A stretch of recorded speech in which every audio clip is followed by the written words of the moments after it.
Hello guys, तो आज हम स्टार्ट करते हैं एक नए टॉपिक से, दैट इज कैग यानी कि controller and auditor general of India. अब जो हमारा लोकतंत्र है, डेमोक्रेसी, उसके चार आधार स्तंभ होते हैं। पहला है कौन सा?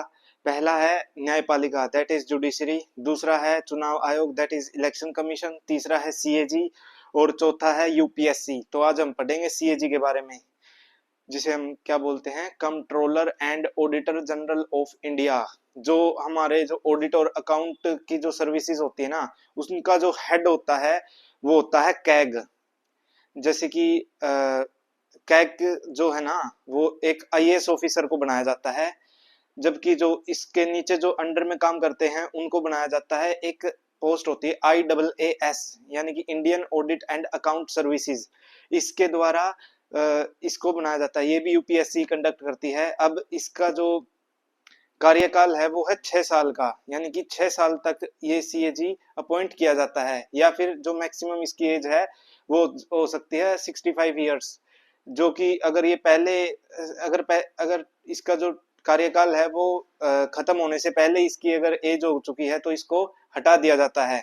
अब जो हमारा जो आर्टिकल 148 है वही इसके कंट्रोलर और ऑडिटर जनरल के बारे में है, कि इसका जो रिमूवल है वो प्रेसिडेंट कर सकता है, इसका जो अपॉइंटमेंट है वो प्रेसिडेंट कर सकता है, और इसका जो अपॉइंटमेंट है या फिर जो इसका जो कार्यकाल है या फिर ये कैसे अपॉइंट किया जाएगा, तो ये हमारी पार्लियामेंट डिसाइड करती है। पार्लियामेंट किसको बताती है? पार्लियामेंट बताती है हमारे उसको, प्रेसिडेंट को, और फिर प्रेसिडेंट उसको अपॉइंट करते हैं। अब इसके लिए एक अधिपत्र जारी किया जाता है, दैट इज वारंट। वारंट जारी किया जाता है। अब जो वारंट है वो कुछ ही जॉब्स के लिए जारी किया जाता है, जो कि मेन मेन होती है हमारे कॉन्स्टिट्यूशन में। जैसे कि जब हम सुप्रीम कोर्ट या फिर हाई कोर्ट के जजेस को अपॉइंट करते हैं तब इसको जारी करते हैं, या फिर जो गवर्नर होता है स्टेट का उसके लिए इसको जारी किया जाता है, या फिर ये जो कैग है इसके लिए। अब जो ये कैग है इसका 1950 से लेके 1976 तक इसका काम था, ऑडिटिंग का भी और अकाउंटिंग का भी। लेकिन 1976 के बाद जो अकाउंटिंग का काम है वो, उसके लिए एक नया वो बना दिया गया, नया ऑफिस बना दिया गया, या फिर नया व्यक्ति इसके लिए चूज कर लिया गया, that is CGA, controller general of India, जिसे हम बोलते हैं।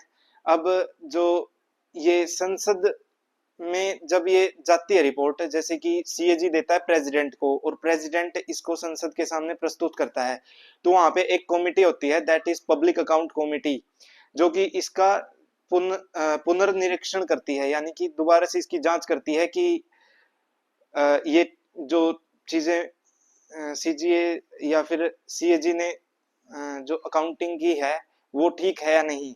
इसके लिए फिर दोबारा से जब चेकिंग की जाती है तो जब भी कुछ भी टेक्निकल चीजें जो समझ में ना आए इसको पब्लिक अकाउंट कमेटी को, तो वो सीएजी को बुला सकते हैं, यानी कि ये फ्रेंड की तरह भी एक्ट करता है। तो अब लास्ट में